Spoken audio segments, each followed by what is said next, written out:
The Thermaltake Flowring RGB 360 TT Premium Edition sports 3 120mm Ring Plus RGB fans and a glorious LED water block with native support for socket AM4 and LGA 2066. Superior cooling and a swarm of software-controlled addressable RGB LEDs make this CLC a perfect pairing for your unlocked CPU.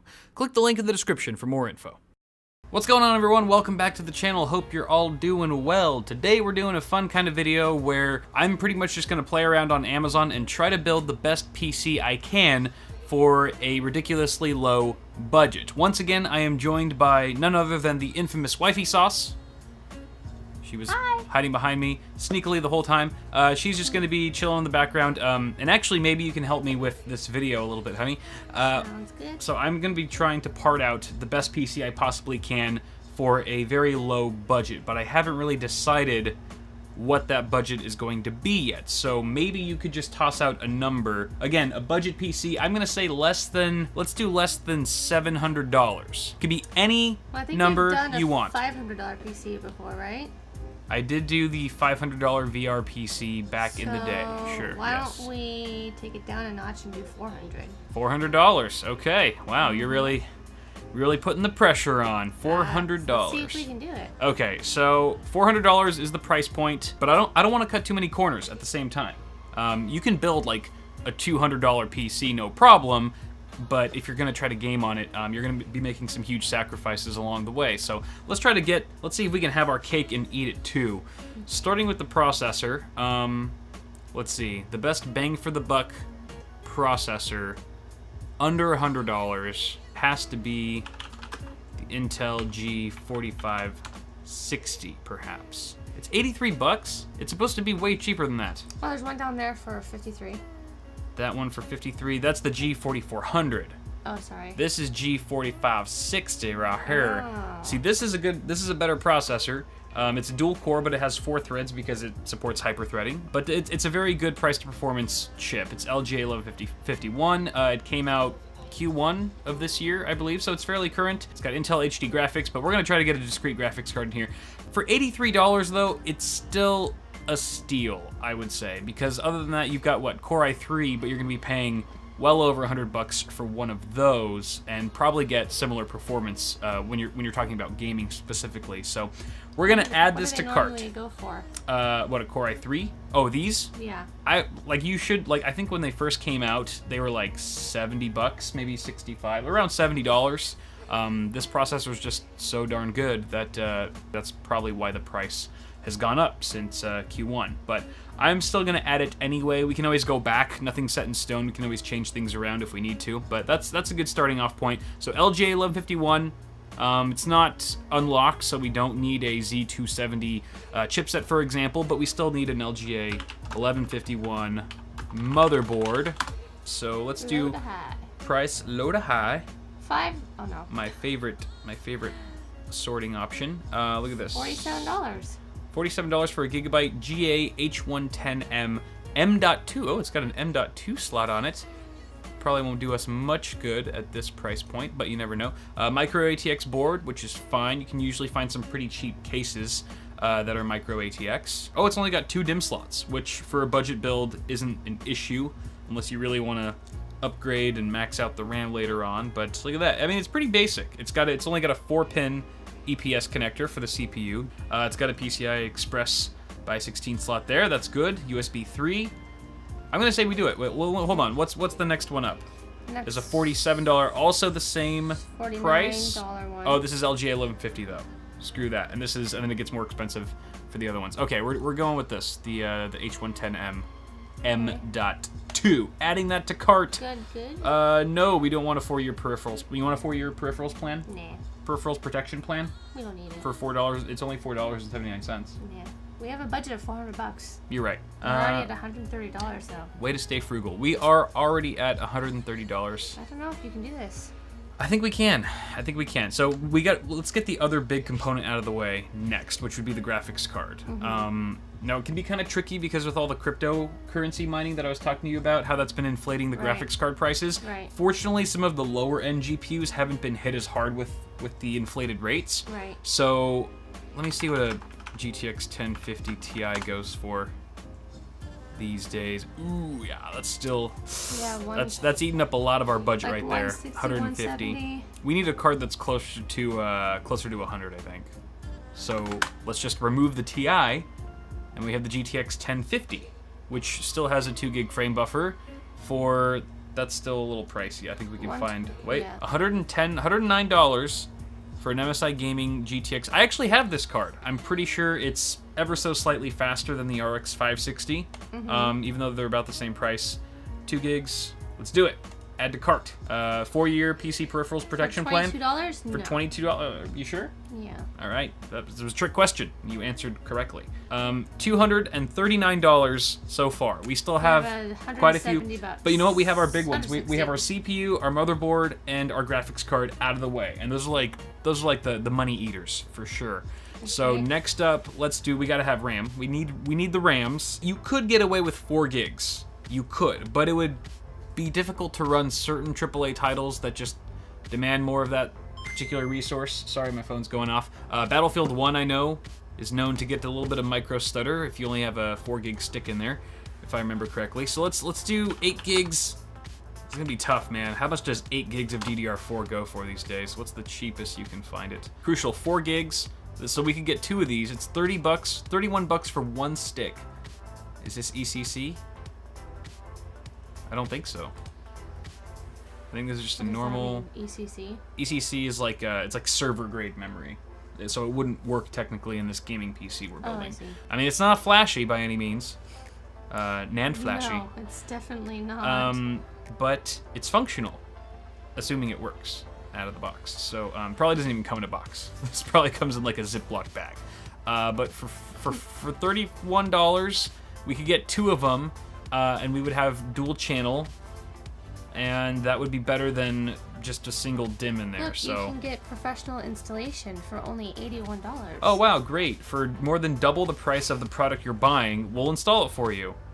Thanks, Amazon. No, we're just gonna add this to cart. Let's add 2 of them. We're already at 300. We just topped $300 because I put 2 of those sticks, so we've got 8 gigs here. So 300. We have $99. We have left. We have less than $100 now to get our case, our power supply, and our storage. Our CPU cooler is already taken care of. Actually, I should have mentioned that because a stock fan cooler comes included with the CPU. Okay, well that's good. It's a crappy one, but it works. What do you think we should do next? Power Case? supply. Let's do the case. Well, case last, because that's the most fun. Oh no! Wait. What if we could do a case and power supply combo? Because you know some Can you do cases, that? like especially the really crappy cheap ones, will come included with a power supply that's generally garbage. But if you're trying to save a crap ton of money, it could be an option. I'm not going to say a good option, but it's an option. So let's save case and power supply for last. Let's do storage. Okay. Storage, I say, let's start with the hard drive, because even if we don't have room for an SSD, at least we can put everything on the hard drive. Okay. Let's do a 1 terabyte. I feel like 1 terabyte's pretty standard, just because games are getting so much larger these days, and you run out of a 500 gig drive like that. So let's see what we got here. What is this? 80 gig. That's not going to cut it. This, however, for $5 more, you go from 80 gigs to 1 terabyte. This is Western Digital as well. Caviar Green. Hey, good for the environment. Add to cart for $30. Yes, we're doing it. And then, Now the power supply and case. well, hold on. Do you think we can fit an SSD in here? Oh yeah. Because even I though don't an know. SSD isn't You're the expert, required, not me. even though an SSD isn't required, because we already have a hard drive in here, it makes the overall snappiness of your PC just so much quicker. And it really is a game changer. So maybe we could squeeze in, let's see. Do you think we could do like 128 gigabyte SSD? Let's see here. This is gonna be tough, man. This is gonna be tough. We are getting close. 64 gig. I don't think this is gonna happen because we only have like $70 left to get a case and a power supply. You shush. I think you're gonna have to $47. pass on this. Hold on. Electronics. There's a 128 gig SATA drive. Hold on, let me double check to see if that motherboard is actually, if the M.2 slot supports PCIe and SATA. Yeah, but how much is that? Yeah, 40, it's $50. $50. But hold on, ultra-fast M.2 with PCIe Gen 2 Okay, so it's got PCI and SATA mode. It's got SATA as well. So the M.2 slot on this motherboard actually supports SATA drives, not just PCIe or one or the other. That means this drive technically would work for $50. It is kind of steep, but let's add it tentatively for now, and that gives us about $20 left for if we can find a really crappy case and power supply combo. Then at least we're not really shortcutting much of the other components. We're still getting an SSD for our boot drive. That's a decent capacity. CPU and GPU are pretty strong. You don't want an ugly case. I do not care what the case looks like if the budget's $400. All right. So let's just try case and power supply. So we've got this Logisys 480 watt. See, look, this one comes with a 480 watt power supply, but it's $45. So that's so do lowest too. Yes. Oh. Zalman ATX. Does this come with a power supply? Shoot, it does not. It does not. The Rosewell. Rosewell. Come on, Rosewell. Oh, wait. So there's an option for case and power supply. Oh, wait, what the heck? That's a mini ITX case, though. And it's $55. Okay, wait, does this not come with a power supply, then? No, I don't think so. No, it doesn't. We might be in trouble here, honey. I think we're going to have to get rid of You might. the SSD that you just put in front. Hold on, what is this? Cables Unlimited ATX. Oh, that is ugly. That's That a is special kind of real ugly. Oh, man. Only a mother could love a case like that. That is awful looking. That's pretty gruesome. Hey, at least no one would steal your system, right? No one would like walk into a LAN party, look at that thing, and be like, "That's coming with me." But it's $30, so I mean, you wouldn't really go that too far over the budget. And it comes with a 300 watt power supply, wait. which is enough for our CPU and GPU. I think it's like 75 watt TDP on the GTX 1050, probably 65 watts, I would guess, or thereabouts for the G4560. What is this? Crap, I don't think it has a power supply. For your budget, it's going to be hard to find the two together. Nothing's impossible. Get rid of your SSD. I can do it. Get No, rid of it. Getting rid of the SSD would kill me. That's a huge Then compromise. you're going to have to do the ugly case. Go back to Mr. Ugly. Really? We're going to go with the... Oh, man. Are we doing this? There's only one left in stock. It's popular. I'm shocked. Hey, you know what? It's got ATX support. It'll support our motherboard. Let's freaking do it. Oh man, this is gonna be the ugliest computer you ever built. Add to cart at $410. So we did go over A little bit. a little bit over, but $10 isn't bad. No. Honestly, most people have $10 at least to fork out if they were gonna buy a PC like this. And this is cool because this is not too far away from like the price of a console. So if you were considering getting like an Xbox One or PS4 Pro, for example, or even one of the next generation consoles, I don't even know the names of them, but for $400, I think that's a pretty good deal. Do you think we should just buy this stuff and like build it later? Yeah. Okay, good answer. So here's a final look at all of our parts for this $400 PC. It's looking pretty good. I think we'll be able to run most games, even some of the AAA titles at high settings, because the GTX 1050, it's a pretty damn good bargain. From what I've seen on like benchmark reviews and stuff like that, it's gonna pair really nicely with the G4560. So I'm really excited to actually see this all built and tested. So I guess you guys can consider this the end of part 1 to this little mini-series build.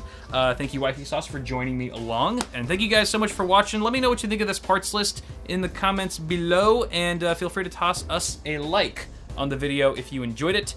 She's putting fingers in my ear now, so I'm gonna go, and have yourselves a great day. Subscribe to the channel if you haven't already. Bitwit Ultra. Subscribe to Bitwit Ultra, my ad-free early access channel, for $1.50 a month. The first 2 weeks are completely free, and you can back out any friggin' time. All right, guys. Okay, yeah, thank you. All right, I'm gonna go now. All right. Bye, guys. Bye.